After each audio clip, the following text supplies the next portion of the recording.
Hello friends, वे 36 में आप सभी का स्वागत है।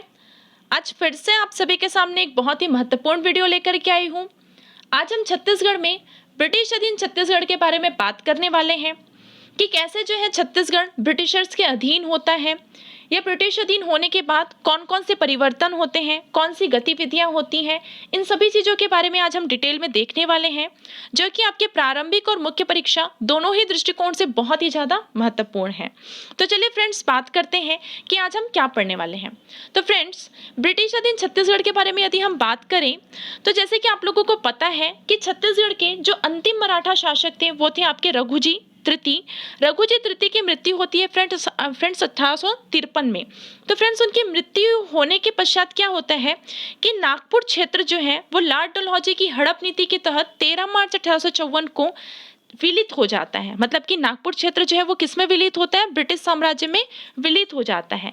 चूंकि छत्तीसगढ़ जो है वो नागपुर का ही एक पोर्शन होता है, नागपुर का ही एक भाग होता है, तो साथ ही साथ फ्रेंड्स छत्तीसगढ़ भी जो है वो ब्रिटिश साम्राज्य में विलित हो जाता है। तो आपको यहाँ से समझ में आ रहा होगा कि छत्तीसगढ़ जो है वो कैसे ब्रिटिश के अधीन होता है 54 में। तो क्योंकि डलहौजी की हड़प नीति के तहत, जिसको व्यपगत सिद्धांत के नाम से भी जाना जाता है, ठीक है, उसके तहत जो है नागपुर क्षेत्र को हड़प लिया जाता है और नागपुर के ही अंतर्गत छत्तीसगढ़ होने की वजह से छत्तीसगढ़ भी जो है वो भी हड़प लिया जाता है। तो फ्रेंड्स, 1 फरवरी 1855 को छत्तीसगढ़ भी जो है वो अंग्रेजों के प्रत्यक्ष नियंत्रण में आ जाता है। अब आप सोच रहे होंगे कि मैम पहले आप बोले कि 1854 में छत्तीसगढ़ जो है वो विलित हो जाता है, अब आप कह रहे हैं कि 55 में होता है। तो फ्रेंड्स, यहाँ पर ध्यान देने वाली बात ये है क्योंकि नागपुर जो है वो 13 मार्च 54 को हड़पा जाता है और नागपुर के अंदर छत्तीसगढ़ होता है, तो वो स्वतः ही ब्रिटिश साम्राज्य में शामिल हो जाता है। लेकिन छत्तीसगढ़ में ब्रिटिशों का या अंग्रेजों का प्रत्यक्ष नियंत्रण जो है, मतलब कि ब्रिटिश यहाँ पर आकर के प्रत्यक्ष रूप से जो है वो शासन या बागडोर जो है वो कब संभालते हैं? तो 1 फरवरी 1855 में। तो ये दो अलग अलग चीजें हैं, ये आप दोनों ही याद रखिएगा, आपकी परीक्षा के दृष्टिकोण से बहुत ही ज्यादा महत्वपूर्ण है। प्रशासन हेतु छत्तीसगढ़ में डिप्टी कमिश्नर की नियुक्ति की गई। मतलब कि छत्तीसगढ़ क्षेत्र में भी प्रशासन के लिए किसकी नियुक्ति की गई? डिप्टी कमिश्नर की नियुक्ति की गई। किसके द्वारा की गई? तो ब्रिटिशों के द्वारा ही की गई। तो फ्रेंड्स, इस प्रकार छत्तीसगढ़ के जो प्रथम डिप्टी कमिश्नर हुए वो थे आपकी मिस्टर चार्ल्स सी इलियट, जिनका शासनकाल था 1854 से लेकर के 65। मतलब इस टाइम ड्यूरेशन में इन्होंने क्या किया था? छत्तीसगढ़ में बागडोर संभाली थी। तो फ्रेंड्स, जो डिप्टी कमिश्नर होते थे उनकी सहायता के लिए सहायक डिप्टी कमिश्नर भी होते थे। तो फ्रेंड्स, अतिरिक्त सहायक डिप्टी कमिश्नर में रायपुर में मोबिब उल हसन हुए थे और बिलासपुर में हुए थे आपके गोपाल राव। दोनों ही चीजें महत्वपूर्ण हैं। लेकिन फ्रेंड्स, इसमें जो गोपाल राव के बारे में हमने बात की, जो कि अतिरिक्त सहायक डिप्टी कमिश्नर थे, जो कि अंतिम आपके क्या थे? जिलेदार भी थे। महत्वपूर्ण है, या आप मुझे कमेंट करके बताएंगे कि छत्तीसगढ़ में जिलेदारी व्यवस्था का आरंभ किसने किया था। ठीक है, तो गोपाल राव क्या थे? जो अंतिम जिलेदार थे वही क्या हुए थे? चार्ल्स सी इलियट के अतिरिक्त सहायक डिप्टी कमिश्नर हुए थे। कहाँ से हुए थे? तो बिलासपुर से। साथ ही साथ फ्रेंड्स, आप एक चीज और याद रखिएगा, ब्रिटिश भारत में डिप्टी कमिश्नरों की 3 श्रेणियां थी, जिसमें से जो चार्ल्स सी इलियट थे वो तृतीय श्रेणी के डिप्टी कमिश्नर थे, जिनका वेतन 1000 रुपये प्रति माह था। तो फ्रेंड्स, ये महत्वपूर्ण है कि चार्ल्स सी इलियट जो थे वो कौन सी श्रेणी के डिप्टी कमिश्नर थे? तो तृतीय श्रेणी के। क्योंकि परीक्षा में आजकल प्रश्न कुछ अलग ही पूछे जा रहे हैं, तो हो सकता है ये प्रश्न भी पूछा जाए। फ्रेंड्स, यहाँ पर प्रश्न ये भी उठता है, तो प्रथम और द्वितीय श्रेणी के जो डिप्टी कमिश्नर थे उनका वेतन कितना था?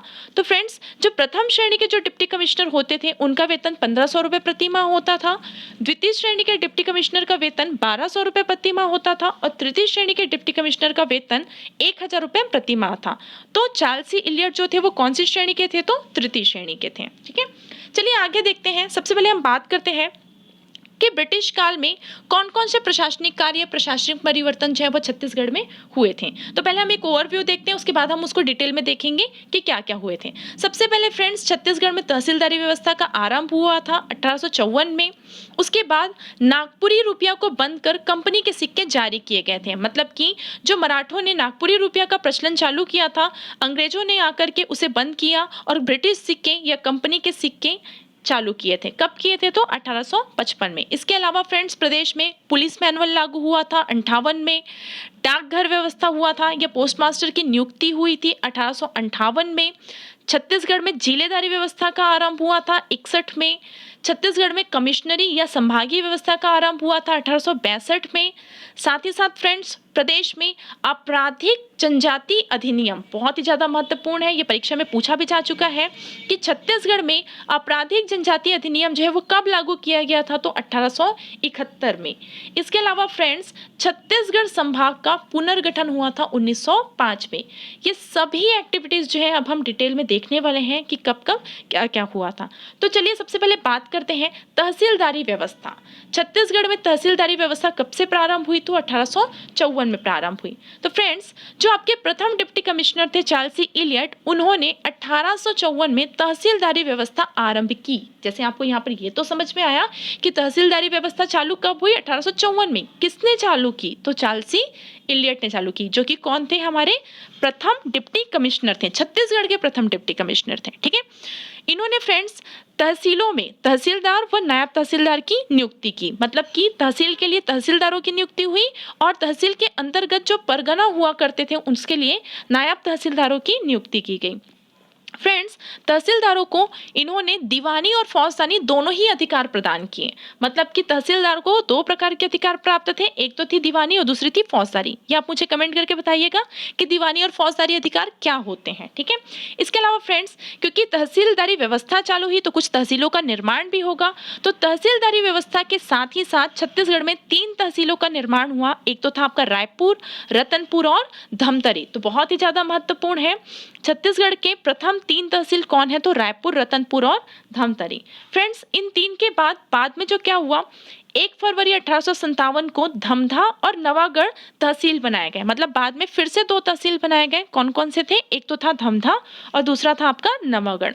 बाद में क्या हुआ, धमधा के स्थान पर दुर्ग को तहसील बनाया गया था। बहुत ही ज्यादा महत्वपूर्ण है फ्रेंड्स, पूछा जा सकता है कि दुर्ग जो है वो कौन से तहसील के स्थान पर बना है, तो धमधा तहसील के स्थान पर दुर्ग को तहसील बनाया गया। तो कुल ब्रिटिश काल में कितने तहसील बने थे, तो 5 तहसील उस समय पे थे। ठीक है, इस टाइम पे 1854-58 के टाइम पे। ठीक है, इसके अलावा फ्रेंड्स, तहसीलदारी व्यवस्था के बाद छत्तीसगढ़ में ताहूतदारी व्यवस्था आती है। वैसे तो ताहूतदारी व्यवस्था काफी पहले से ही प्रारंभ हो जाती है। या आप मुझे बताएंगे कि छत्तीसगढ़ में ताहूतदारी व्यवस्था के जन्मदाता कौन कहलाते हैं।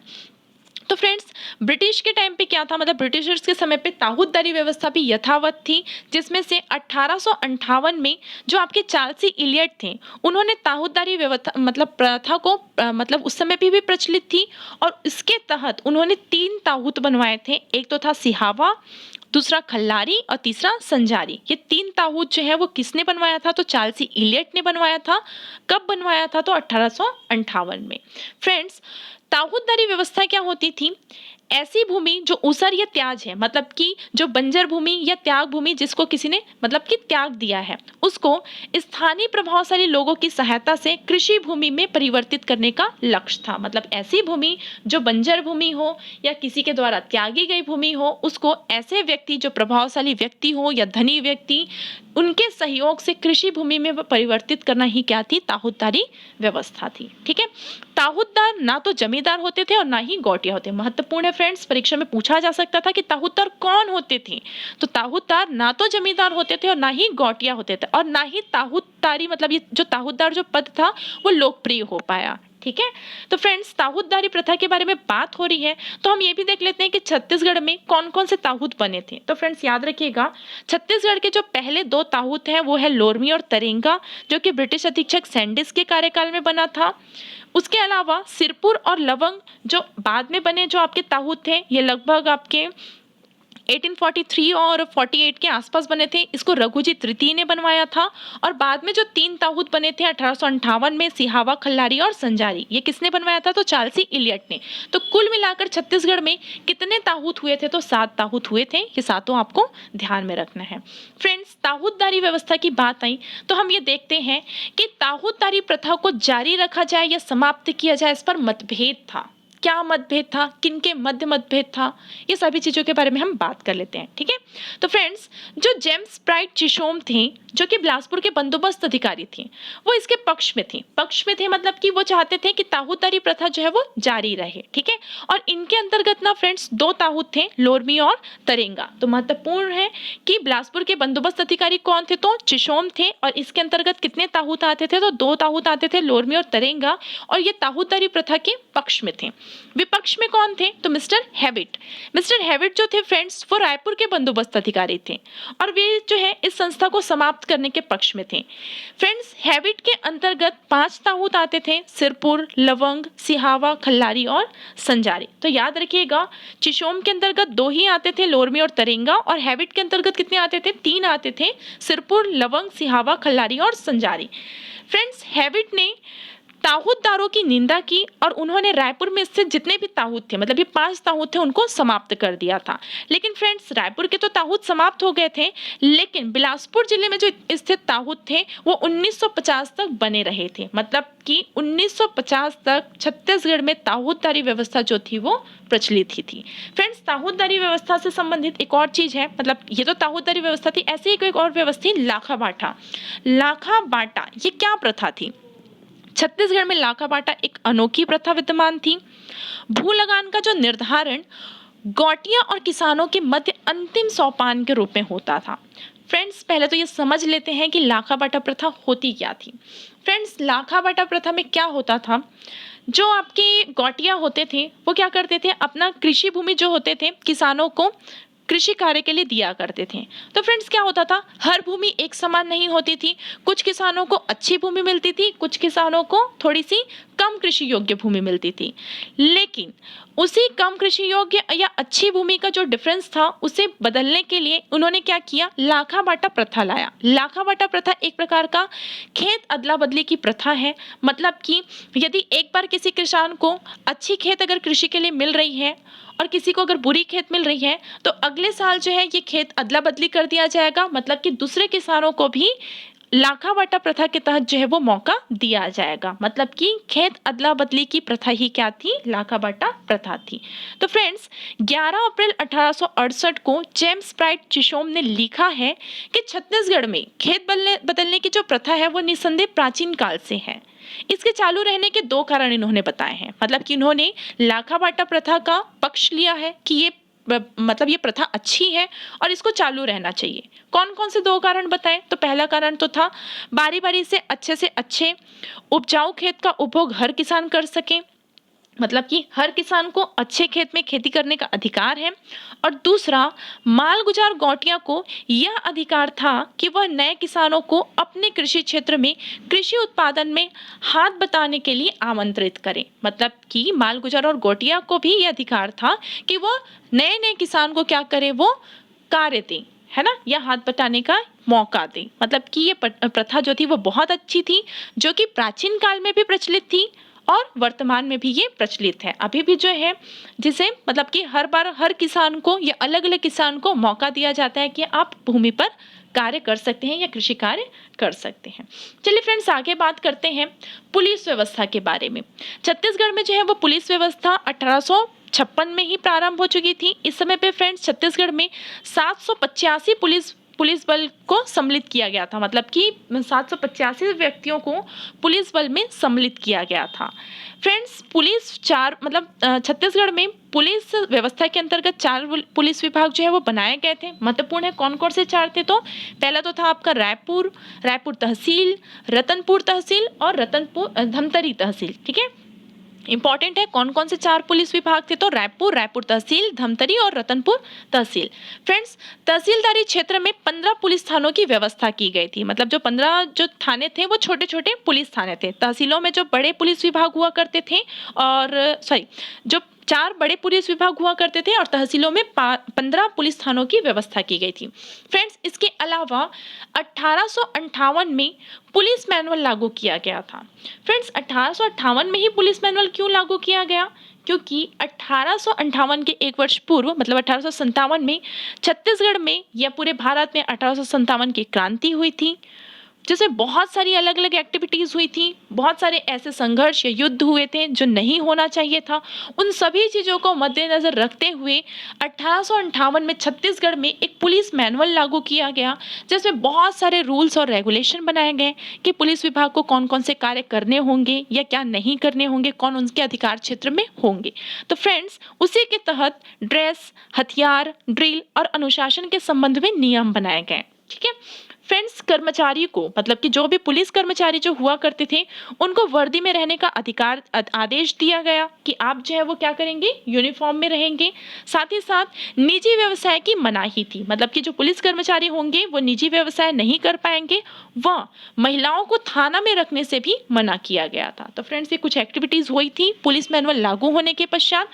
इसके अलावा आपको याद रखने वाली चीज ये है फ्रेंड्स कि जो पुलिस सुपरिटेंडेंट थे उनका जो वेतन था वो 700 रुपये प्रति माह था, और जो कांस्टेबल थे उनका 5 से 7 रुपये मासिक देय था। तो ये महत्वपूर्ण है, 700 रुपये प्रति माह किसका वेतन था, तो पुलिस सुपरिटेंडेंट का था। ठीक है, इसके अलावा फ्रेंड्स, पुलिस व्यवस्था के साथ साथ छत्तीसगढ़ में जेल व्यवस्था भी आई। ऑब्वियस सी बात है, पुलिस होंगे तो अपराधी होंगे, अपराधी होंगे तो अपराधी को रखने के लिए जेल भी होना चाहिए। तो फ्रेंड्स, रायपुर में एक छोटे से मकान को जेल के रूप में प्रयुक्त किया जाता था।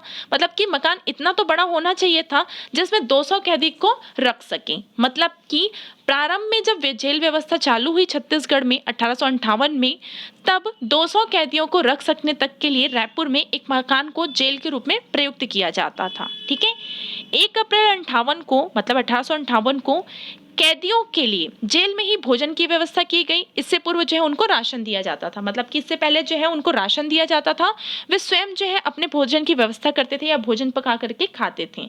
लेकिन 1 अप्रैल 58 को जेल में जो है उनको भोजन की व्यवस्था दी गई। तो फ्रेंड्स, ये जेल व्यवस्था याद रखिएगा। पुलिस मैनुअल कब लागू किया गया, तो 1858 में। जेल व्यवस्था कब चालू हुआ, तो वो भी 1858 में। और जेल कहाँ पर था, तो रायपुर में। ठीक है, इसके अलावा फ्रेंड्स, छत्तीसगढ़ में डाक व्यवस्था चालू हुई, वो भी 1858 में ही हुई थी। इसमें क्या था, हरकारों व घोड़ों के द्वारा डाक लाया ले जाया जाता था पहले। उसके स्थान पर ही फ्रेंड्स क्या किया गया, उस चीज को बदल करके रायपुर में एक नया डाकघर स्थापित किया गया। मतलब कि पहला तो उन्होंने नया डाकघर स्थापित किया गया। डाकघर कहाँ पर था, आपका रायपुर में था। और रायपुर में ही पोस्ट मास्टर की भी नियुक्ति की गई। और पोस्ट मास्टर के रूप में पहले जो पोस्ट मास्टर हुए थे वो आपके कौन थे, स्मिथ थे। फ्रेंड्स, ये नोट डाउन कर लीजिएगा, छत्तीसगढ़ के पहले पोस्ट मास्टर कौन थे, तो स्मिथ थे। कब बने थे, तो 1858 में। साथ ही साथ फ्रेंड्स, डाक व्यवस्था को बनाए रखने का जो दायित्व था वो परगना व तहसील के अधिकारी को सौंपा गया था। मतलब परगना के आपके कौन अधिकारी होते थे, नायब तहसीलदार, और तहसील के तहसीलदारों को यह अधिकार सौंपा गया था। मतलब कि पहले जो था आपका डाक, मतलब जो डाक होता था वो हरकारों और घोड़ों के द्वारा लाया ले जाया जाता था। बाद में ये दायित्व जो है वो नायब तहसीलदार और तहसीलदार मतलब परगना और तहसील के अधिकारियों को दिया गया था।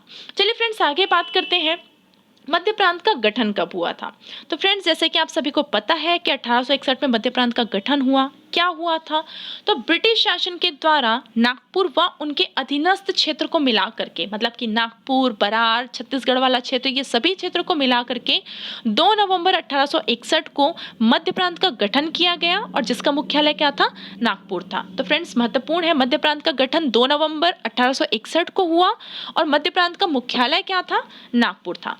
फ्रेंड्स, जैसे ही मध्य प्रांत का गठन हुआ छत्तीसगढ़ में या मध्य प्रांत में जिलेदारी व्यवस्था का आरंभ हुआ 1861 में ही, जिसके तहत 2 नवंबर 61 को ही मध्य प्रांत के गठन के साथ ही संपूर्ण मध्य प्रांत में 17 जिलों का सृजन हुआ, जिसमें छत्तीसगढ़ क्षेत्र में भी शासन संचालन के लिए 3 जिलों का गठन हुआ था। महत्वपूर्ण है कि छत्तीसगढ़ में कितने जिलों का गठन हुआ, तो 3 जिलों का गठन हुआ था। ठीक है, ये वही 3 जिले थे जो कि मध्य प्रांत के 17 जिलों में शामिल थे। ठीक है, कौन कौन से 3 जिले थे, एक तो था आपका रायपुर, बिलासपुर और संबलपुर। ये तो आप सभी को पता ही होगा कि कौन कौन से 3 जिले बने थे, तो रायपुर, बिलासपुर और संबलपुर। मतलब कि रायपुर जिला कब बना था, तो 1861 में। फ्रेंड्स, जिलों के गठन के साथ ही प्रत्येक जिलों के लिए डिप्टी कमिश्नर की नियुक्ति की गई थी। तो हमारे यहाँ के डिप्टी कमिश्नर कौन थे, उस समय पे भी चार्ल्स सी इलियट ही थे। ठीक है फ्रेंड्स, जिलेदारी व्यवस्था के बाद, क्योंकि पहले जिले बनेंगे, जिलों के समूह से क्या बनता है, संभाग बनता है। ठीक है, तो जिलेदारी व्यवस्था के बाद छत्तीसगढ़ में संभागीय व्यवस्था लागू हुई। कब हुई? 1862 में। ठीक है, 1862 में संपूर्ण मध्य प्रांत में 5 संभाग बनाए गए थे, जिसमें से छत्तीसगढ़ को एक स्वतंत्र संभाग का दर्जा दिया गया और उसका मुख्यालय रायपुर को बनाया गया। तो महत्वपूर्ण है फ्रेंड्स कि छत्तीसगढ़ को स्वतंत्र संभाग का दर्जा कब मिला? तो 1862 में। या हम ये भी कह सकते हैं कि रायपुर संभाग कब बना? तो 1862 में, क्योंकि छत्तीसगढ़ के साथ साथ रायपुर जो है वो स्वतः ही 1865 में संभाग कहलाने लगा था। ठीक है फ्रेंड्स, जैसे ही रायपुर संभाग बना, रायपुर संभाग के प्रथम कमिश्नर के रूप में चार्ल्सी इलियट को नियुक्त किया गया। मतलब कि चार्ल्सी इलियट जो थे वो आपके प्रथम डिप्टी कमिश्नर भी थे और प्रथम कमिश्नर भी थे। इसी वजह से फ्रेंड्स कहा जाता है कि 1862 में छत्तीसगढ़ में कमिश्नरी प्रणाली की शुरुआत हुई। ठीक है, तो आपको यहाँ पर समझ में आ रहा होगा, चार्ल्सी इलियट कमिश्नर बने, इस वजह से 62 में कमिश्नरी प्रणाली की शुरुआत हुई। चलिए आगे बात करते हैं। ये तो हो गई संभागीय व्यवस्था। अब हम बात करते हैं भौगोलिक पुनर्गठन या छत्तीसगढ़ संभाग का पुनर्गठन कब हुआ था? 1905 में। 1905 में क्या हुआ था फ्रेंड्स? बंगाल का विभाजन हुआ था। आप सभी को पता ही होगा कि उस समय पे आपके जो गवर्नर जनरल थे या वायसराय थे, जिनका नाम था लॉर्ड कर्जन, जिसमें से कर्जन की एक नीति थी फूट डालो या शासन करो। उसके तहत फ्रेंड्स उन्होंने क्या किया था? बंगाल को या भारत को 2 भागों में विभाजित कर दिया था, हिंदी भाषी क्षेत्र और बंगाल भाषी क्षेत्र। कब? 1905 में। तो बंगाल विभाजन के तहत ही संबलपुर क्षेत्र की 5 उड़िया भाषी जो रियासतें थी उनको बंगाल प्रांत में शामिल किया गया था। कौन कौन सी 5 रियासतें या किंगडम थे? तो पहला था आपका बामरा, रायरखोल या रायरखल, पटना, सोनपुर और कालाहांडी। तो फ्रेंड्स संबलपुर क्षेत्र की ये 5 उड़िया भाषी रियासतें बामरा, रायरखल, पटना, सोनपुर और कालाहांडी, इनको 1905 में बंगाल प्रांत में शामिल किया गया। और छोटा नागपुर क्षेत्र के जो 5 रियासतें थीं, ठीक है, जिसमें से थे आपके सरगुजा, उदयपुर, जशपुर, चांगपखारा और कोरिया। ठीक है, इन 5 रियासतों को छत्तीसगढ़ क्षेत्र में शामिल किया गया था। तो फ्रेंड्स इस आधार पर मतलब कि संबलपुर जो था वो बंगाल क्षेत्र में शामिल हो गया, मतलब संबलपुर जिला भी हट गया था 1905 में। और 1905 में छोटा नागपुर क्षेत्र की 5 रियासतें छत्तीसगढ़ में शामिल हुई थी। तो कुल मिलाकर के 1905 में जो मानचित्र जो था, मतलब जो छत्तीसगढ़ का जो वर्तमान मानचित्र है वो हमें कब क्लियर हुआ था? तो 1905 में, जब रियासतें जो हैं वो इधर उधर अदला बदली हुई थी। ठीक है फ्रेंड्स, तो यहाँ तक तो था आपके ब्रिटिश अधीन छत्तीसगढ़ के बारे में कुछ जानकारी। अगली जो बात है या इन्फॉर्मेशन है वो हम 1905 के बारे में नेक्स्ट क्लास में करेंगे। यदि आप लोगों को वीडियोस अच्छे लगे हों तो आप मुझे कमेंट करके जरूर बताइएगा। धन्यवाद।